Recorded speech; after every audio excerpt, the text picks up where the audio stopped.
Chosen one, God is glad you found this. He waited 2 hours. Don't scroll past it. You didn't just scroll and stop. You were led here. Chosen one, this is not a mistake, a coincidence, or an accident. This is divine timing manifesting in real time, an echo of your own soul's silent cry. For the last 2 hours, God wasn't waiting because he needed time. He was waiting because you did. Waiting for your inner world to align, your spirit to quiet, your heart to soften enough to hear this exact message. He's not distant. He's not far. He's been here watching, listening, preparing, and holding space for you to awaken. This is not the first time he's tried to reach you, but it is the first time your spirit was ready to recognize him in a whisper rather than a thunderclap. You thought you were just browsing, just passing time, just escaping the noise, but heaven has been orchestrating this moment behind the veil. The timing is perfect. He didn't need a grand stage. He didn't wait for you in a church pew, a crowd, or a temple. He waited in this still digital moment, knowing this would be the exact medium your distracted mind would stop long enough to hear him say, I am with you. I've always been. You're not late. You're right on time. You've been praying for confirmation. This is it. You've been asking for a sign. This is it. You've been feeling alone, uncertain, betrayed, overwhelmed, but you're not forgotten. You're chosen, and what is chosen must be prepared, stretched, refined, and aligned. That's what the delay was. That's what the confusion was. That's what the silence was, not punishment, preparation. He's glad you finally found this because he's been watching every detour that was really just divine redirection. So don't scroll past this like it's another moment. This is the moment heaven collided with your awareness, the moment prophecy met presence, the moment your new season whispered, you're ready now. You were meant to see this. Divine timing is not late, it's right on time. There's a reason this message reached you right now, not yesterday, not tomorrow, but precisely at this sacred moment. Chosen one, you must understand this truth deep in your bones. Divine timing is never late. It is never early. It arrives the moment your soul is in alignment with the fulfillment of what you've been destined to receive.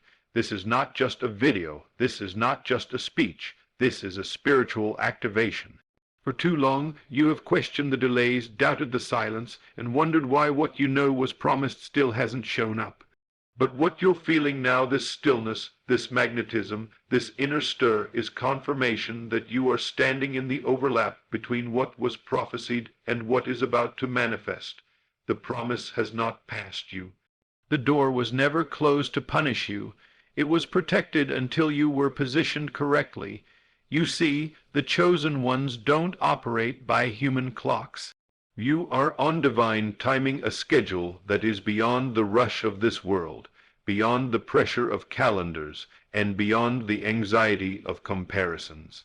God has been working in dimensions you cannot see, engineering people, places, and situations so that when the moment arrived, all things would meet in supernatural harmony. You were not forgotten, you were hidden. You were not denied, you were developed. And now, heaven is pulling back the curtain on the season you thought would never arrive. That tug you feel in your spirit, that's the knock at your door. That's the signal your waiting season is no longer wasted, it's complete. You've walked through the fire of doubt, the wilderness of isolation, the valley of confusion, and you're still standing. That's not weakness, that's evidence. Evidence that you didn't quit when it got dark. Evidence that you didn't let silence become your story. Evidence that you didn't walk away even when it looked like God walked away from you. But here's what you must understand now. The reason God waited wasn't because you were unworthy. It was because he was protecting the version of you that would mishandle what he wanted to give. Divine timing is not just about getting what you asked for, it's about becoming who can sustain it. If he gave it to you too early, it would have crushed you. If he opened the door before your character matched your calling, the very blessing would have become a burden, and so he waited. Yes, waited, not out of anger, not out of punishment, but out of love. Because a good father prepares his children, not just their blessings, and now the preparation is over. You're waking up, you're seeing the world differently. You're feeling the shift in your emotions, your dreams, your thoughts. That is not accidental. That is resurrection. The old version of you, the one who begged for crumbs and called it a feast, is dying. The version of you that tolerated delay and called it destiny is being silenced. A new awareness is being birthed in you, and that's why this message found you right now. Divine timing isn't about God catching up to you, it's about you catching up to your identity. You are not who you used to be.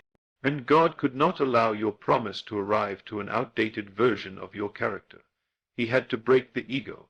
He had to disrupt the plans. He had to frustrate the timing because you were still seeing through the lens of survival. And now you're awakening to sonship, daughtership, authority. You're not called to beg. You're called to believe, and the moment your belief matured, the promise started moving toward you. This is the alignment heaven was waiting for. You stopped asking when and started declaring now. You stopped replaying past wounds and started rehearsing future victories. You stopped being impressed by people and started listening to your own soul again.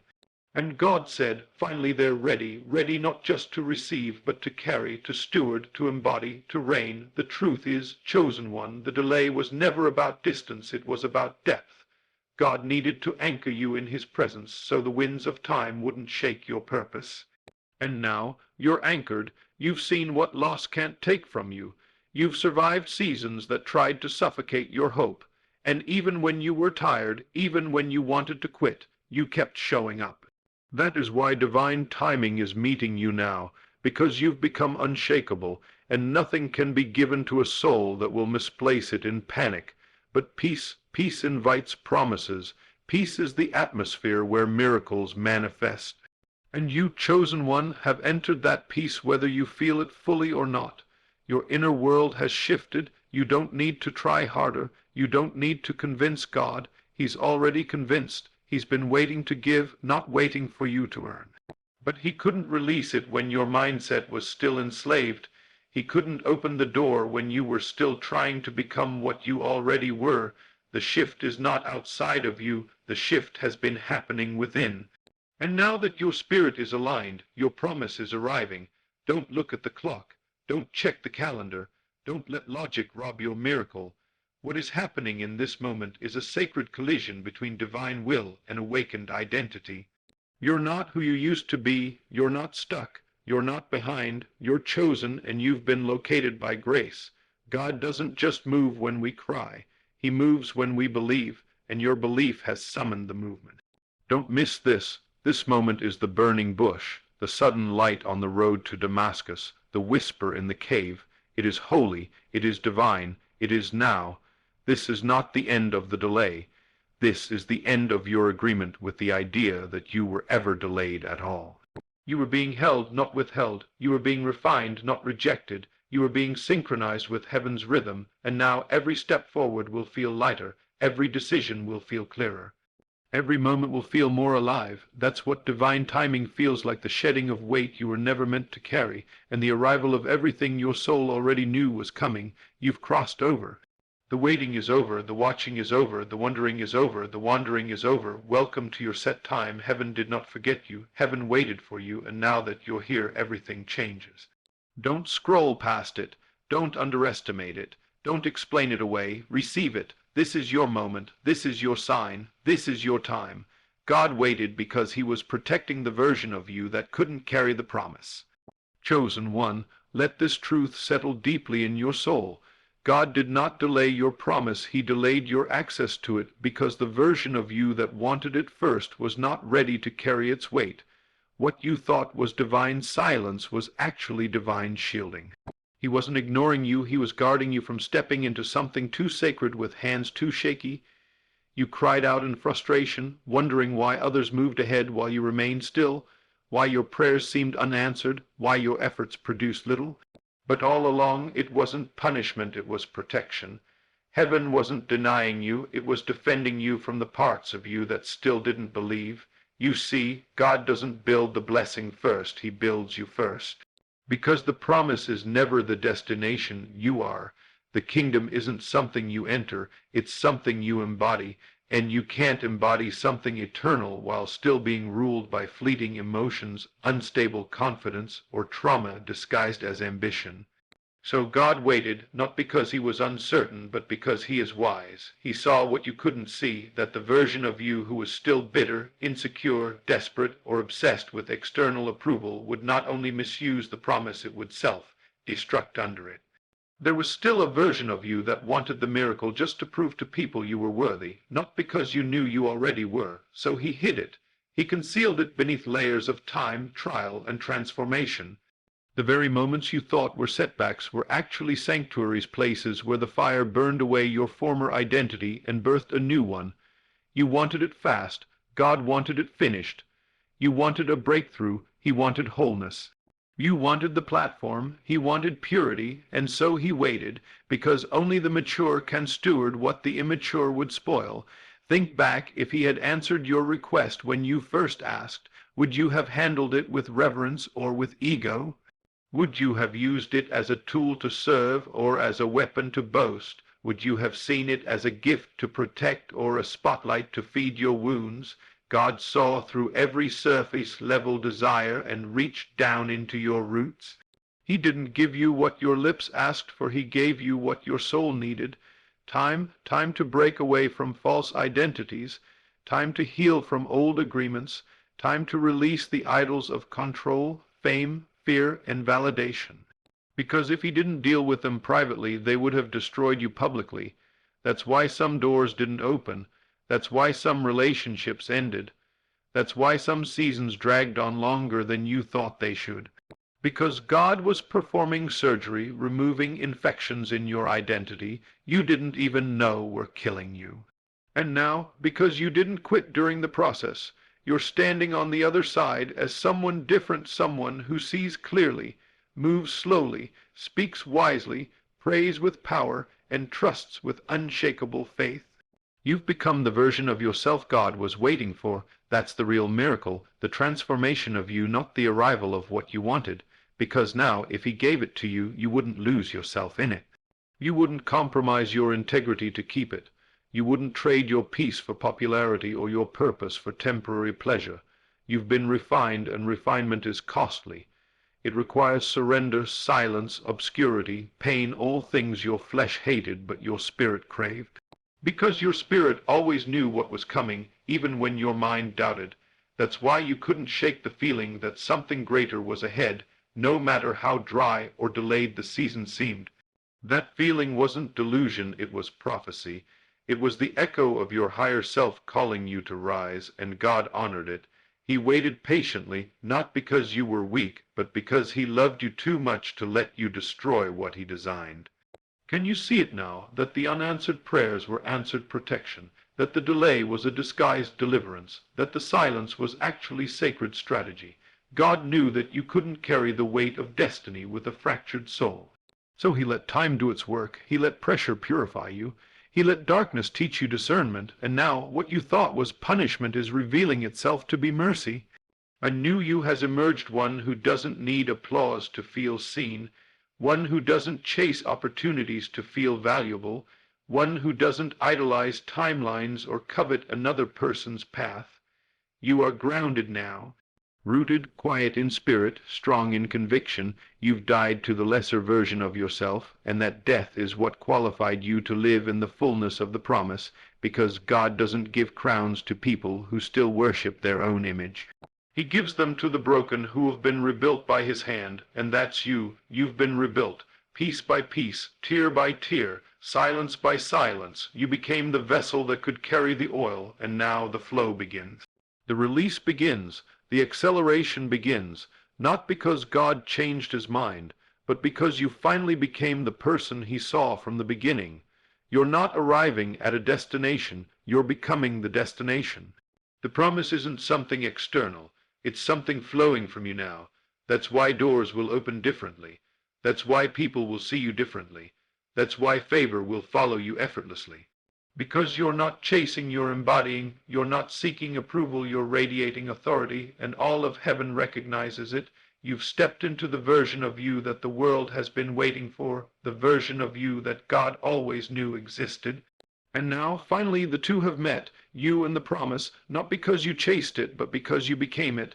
This is why God waited, not to punish, not to play games, but to prepare you to walk in what was always yours with humility, with gratitude, with unwavering faith. He waited because the promise wasn't just a thing, it was an expression of the healed, whole, holy version of you. And now that you're here, he's saying, take it, it's yours, you're ready, you are not who you used to be. And that was the whole point. The moment you believed differently, everything started shifting. God moves at the speed of faith, chosen one. There comes a moment, not a loud one, not an obvious one, but a deeply sacred internal moment when something in you clicks. It's not a feeling, it's not a voice, it's a shift, a soul, deep realization that you no longer believe what you used to believe, and from that invisible place of transformation, everything begins to change. Not immediately on the outside, but instantly in the spiritual realm, because God doesn't respond to time, effort, or noise. He responds to belief, not the kind that's posted publicly or spoken loudly, but the kind that lives in the quiet confidence of your heart. The moment your belief shifted, even slightly, even subtly, heaven registered the change.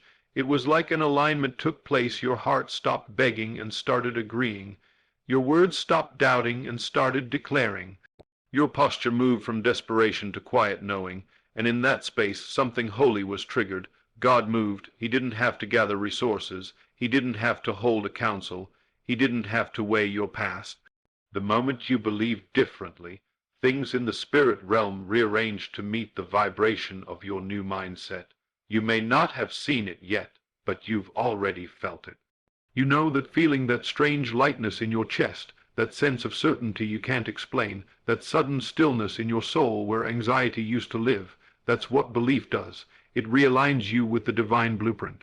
Because the life you're called to doesn't come by effort, it comes by alignment. You don't force your future into existence, you awaken to the fact that it already exists. Faith is not you chasing after what you want. Faith is you collapsing into the truth that it's already yours. And that kind of faith, that quiet, settled, embodied belief, is what moves mountains, breaks delays, and opens doors that no man can shut. You don't need more time. You don't need more proof. You need more clarity of faith. Because the truth is, the only thing that was ever keeping the promise at a distance was the part of you that believed it was far away. But once your inner dialogue shifted from maybe one day to it's already mine, the game changed. God doesn't wait on time, he waits on faith, because faith is the language of the kingdom. It's the invisible passport that grants you access to spiritual inheritance. And the moment you stop identifying with lack, delay, fear, or unworthiness, and begin identifying as someone chosen, equipped, loved, and ready, the entire universe begins to mirror that belief back to you. But here's the mystery. Nothing has to change outside of you for everything to change inside you. And the moment the inside changes, the outside will have no choice but to follow. You see, the world doesn't create your faith creates your world. Every new outcome you desire begins with a new identity you decide to embody. If you still believe you are waiting, you will wait. But if you believe it's already done, you begin to walk as though the path is already prepared. That's what happened when your belief shifted. That's what triggered the movement in the unseen. You stopped praying like a beggar and started speaking like a co-creator. You stopped seeing God as distant and started recognizing that he lives within you, moving through your imagination, guiding your inner promptings, shaping your vision. And from that revelation, boldness rose. Not arrogance, but certainty. The certainty that says, I no longer need to know how, I just know who. And in that shift, spiritual gravity changed. What used to feel heavy became light. What used to feel far became close. What used to feel impossible became inevitable. That is what it means to walk by faith, not by sight, because your eyes will lie to you. They will show you what was, but faith shows you what is becoming. And your new belief is now commanding your new becoming. That's why your mind feels different lately. That's why you're no longer satisfied with shallow conversations, temporary pleasures, or external validation. Your frequency has changed. You've tuned into something higher, something that can't be explained but can be felt. And that's not random, that's evidence. Evidence that your spirit is catching up with your purpose. And God is matching the energy of your belief. He's responding to your alignment, not your anxiety, to your knowing, not your noise, to your settled heart, not your scattered thoughts. So don't second guess what you feel rising. That pull in your chest, that vision in your spirit, that whisper of more, it's real. And now that you believe differently, you'll see differently. you'll walk differently, you'll attract differently. Because you're no longer hoping from a place of lack, you're trusting from a place of overflow. You're not chasing what you already are, and the moment your identity changes, so does your environment. Even if the location stays the same, the experience shifts, because you are no longer in agreement with the old story. The old story told you to wait. The new story tells you to walk. The old story told you to try harder. The new story tells you to rest in what's already yours. That's the shift. That's the spark God was waiting on. Not perfection, not performance, just belief. Not weak belief, not wavering belief, but settled belief. The kind that says, even if I don't see it today, I know it's already done. That's when God moves. That's when the doors begin to swing open. Not because you pushed harder, but because you believed deeper. Because heaven partners with the ones who no longer wrestle but rest, and you, chosen one, have stepped into that rest. You've stopped trying to earn what you were born with. You've stopped trying to become what you already are. And now the movement begins, quiet at first, subtle, like dew forming on the grass before sunrise, but it's real, and it will build, and it will not stop, because belief does not beg, it commands, it calls. It draws, it aligns, and now that you believe differently, the world will mirror that belief. Opportunities will find you, answers will appear, resources will flow, not because you finally proved something, but because you finally believed something. God never needed more from you, he just needed you, the you that knows who you are, the you that no longer argues with your calling, the you that finally agrees with what heaven has already declared. And now that you're here, now that you're walking in that frequency, everything must respond, not because of who you're becoming, but because of who you already are. You were hidden for a reason. God kept you out of sight, so you wouldn't settle for less. Chosen one, let this truth pierce through every lie that ever told you that your obscurity meant insignificance. You were hidden because you are holy. You were kept in the shadows because your anointing was never meant to be mishandled by unprepared hands. God did not forget you. He concealed you. He hid you on purpose, not as punishment, but as protection from premature exposure, from counterfeit connections, from a world that would have celebrated your gift but crushed your soul. You see, the world loves talent, but it does not know how to handle treasure. And you, chosen one, are not just talented, you are treasure. So God covered you. He closed doors that looked good. He ended relationships you begged him to save. He removed platforms, withheld promotions, blocked visibility, and silenced invitations, not to hurt you, but to preserve the purity of the calling on your life. You asked why others were elevated while you remained invisible. You cried over the silence. You mistook the hiddenness as rejection. But hiddenness is not rejection, it's divine strategy. A silencing season always precedes a sacred unveiling. The deeper the calling, the longer the concealment. Because what's being built in private must be strong enough to withstand public pressure. So yes, God hid you, and thank God he did, because if you had been seen too soon, you would have mistaken validation for vision. You would have thought you needed applause to confirm your identity, but identity isn't proven in the spotlight, it's forged in the wilderness. The desert shaped you, the silence matured you, the isolation refined you. You didn't know it then, but heaven was whispering, wait, not yet. They're not ready for this version of you, and neither were you. There were still parts of you that wanted to be seen just to feel worthy.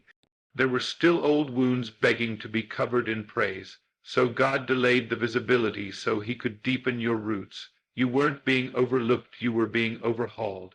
And while no one was watching, God was working. While no one was calling your name, he was chiseling your character. While no one was applauding, he was anchoring you in truth. Because when your foundation is built in silence, no storm can shake it. That's why this hiding season was never a detour, it was a divine delay. Delay is not denial when God is the architect. His timing isn't slow, it's strategic. He was stretching your capacity so you wouldn't settle for crumbs when you were created to feast. He hid you because he wanted to teach you the difference between exposure and elevation. Exposure gives you a moment, elevation gives you a mantle, and mantles aren't given to the visible, they're given to the prepared. You were being prepared, not punished. You were being made into someone who could steward glory without becoming consumed by it, someone who could be seen without becoming seduced, someone who could influence without being infected. You were hidden so your spirit could rise before your name did. That's why nothing worked when you tried to force your way into rooms. That's why the opportunities dried up when you pushed too hard. God didn't let you fit in because you were never meant to blend, you were born to blaze.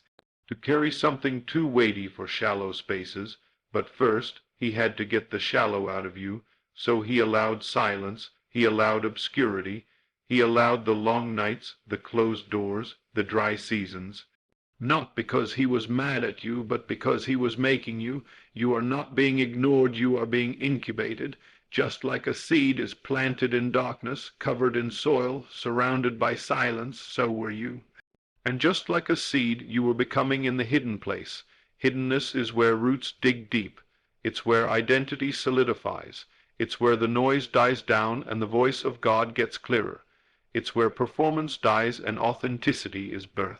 You were hidden so you wouldn't sell your soul for a moment of fame, so you wouldn't compromise truth just to feel included, so you wouldn't dilute your power for a temporary platform.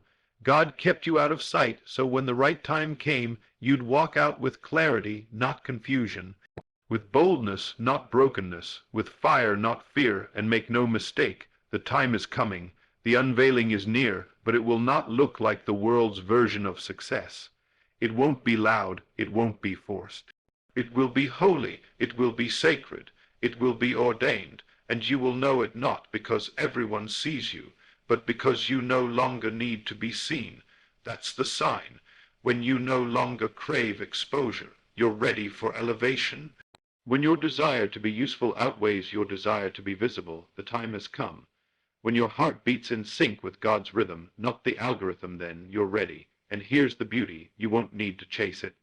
It will come for you because what's divine is drawn to alignment, and you, now grounded, now refined, now whole, you are magnetic to the next move. The right people will find you, the right doors will open. The right platforms will call, not because you pushed, but because you prepared. Hiddenness taught you how to hear God without filters, how to stand without support, how to speak without performance, how to trust without proof. It stripped you so you could stand secure in the truth that your worth is not in who sees you, it's in who formed you. And the one who formed you kept you hidden because he saw something in you that the world wasn't ready for. Something rare, something sacred, something heaven sent, and that something doesn't need marketing, it needs maturity. It doesn't need validation, it needs vision. So if you're still hidden, don't fight it. Don't resent it. Rejoice in it, because hiddenness is the cocoon where butterflies are born, where warriors are trained, where kings and queens are forged in silence. This is not a delay, it's a divine preservation. You're not forgotten, you're being fashioned. And when the moment comes, when God lifts the curtain, when he opens the doors, when he gives the green light, you will step forward, not just seen, but sent. Not just noticed, but anointed. And the world won't just hear you, they'll feel you. Because what you carry isn't hype, it's heaven. And heaven doesn't need to scream, it just needs to be revealed. So keep walking, keep trusting, keep becoming. You are not late, you are not behind, you are not overlooked. You are in the hands of the master builder, and he hides what he values. You were hidden for a reason, and that reason, God delayed it, because you were settling. The weight was mercy, not rejection. Chosen one, lean in. This weight you've been weeping through, it wasn't silence. It was mercy. You thought God was punishing you. You thought he was ignoring your prayers, turning his face away while everyone else's life moved forward. But the truth is more powerful, more tender, and more divine than that. God didn't delay your breakthrough because you weren't ready to receive something good. He delayed it because you were about to accept something less. You were settling. You were getting too comfortable with crumbs, too familiar with dysfunction, too eager to attach your destiny to people who didn't know how to carry your spirit. And God, in his mercy, in his all-knowing, father-hearted love, stopped it. He blocked the door, not because you weren't enough, but because what you were about to call the blessing would have become your burden. You see, he saw you preparing to say yes to something that would have delayed your assignment, dimmed your light, and drained your energy. You were about to give your loyalty to a counterfeit just because it showed up before the promise. You were about to move into spaces that felt familiar, not sacred. You were about to compromise your calling for comfort. And so he delayed it, not because he didn't hear you, but because he heard you too clearly. You said, "Lord, use me," and he took you at your word, but to be used by God, you must be emptied of everything not planted by him. That's what this delay has been, a holy emptying, a divine dismantling of every idol, illusion, and inferior attachment. He delayed the relationship because you were calling infatuation love. He delayed the opportunity because you were about to trade your anointing for applause. He delayed the move because your motives weren't pure. You weren't bad, you were just tired, and tired people often reach for what is available instead of what is ordained. But God loves you too much to let you marry potential when you were designed for purpose. Too much to let you chase opportunities that required you to shrink. Too much to let you tie your identity to temporary validation.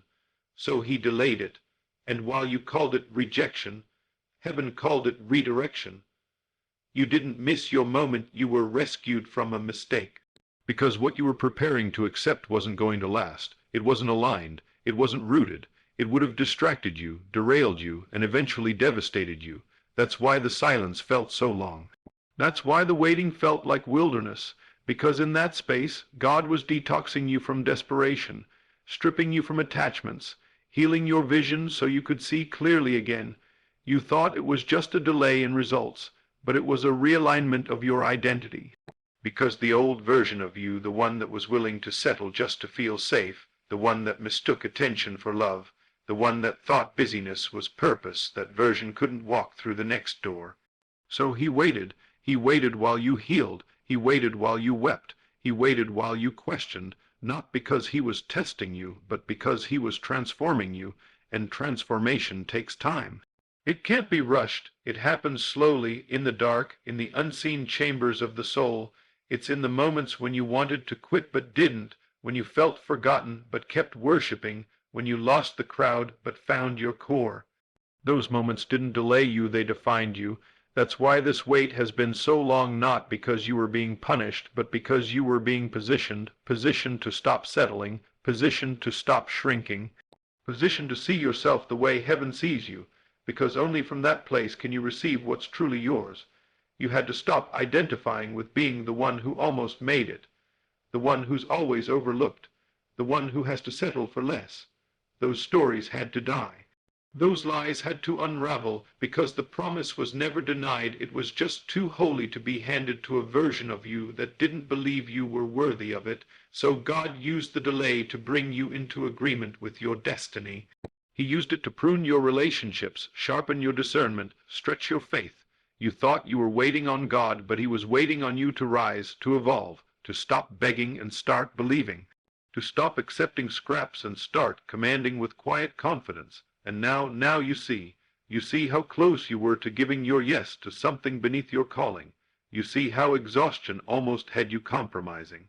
You see how the wrong thing almost seduced you into settling, but mercy stepped in, mercy said no, mercy rerouted you, mercy kept you, and now you're different, not just wiser, clearer, not just healed whole. And with that wholeness comes new standards. You don't crave what you used to. You don't long for shallow things. You don't need constant reassurance, because now you trust the God who sees the full picture. You trust that every delay was divine, every closed door was kindness, every no was sacred, and now that you've stopped settling in your soul, you're ready for what's been waiting for you, because, chosen one, the blessing was never the problem. It's been stored up, secure, set apart, but the vessel had to be made ready. The receiver had to be refined, because God doesn't just want to give you the blessing, he wants to make sure you have the capacity to keep it. And now you do. Now you won't mistake attention for affirmation. Now you won't lower your standards for convenience. Now you won't partner with what drains your discernment. You've grown, you've been forged in fire. And now, what's for you won't feel forced. It won't confuse you. It won't cost your peace. It will be clear. It will carry the same frequency as your faith. It will match the level of healing you've fought for. Because God doesn't just send blessings, he sends reflections. And now that you've stopped settling, he can release the reflection of who you've become. healed, whole, aligned, and ready, so don't resent the wait. It wasn't wasted, it was mercy in motion, and now that you see it, you can bless it.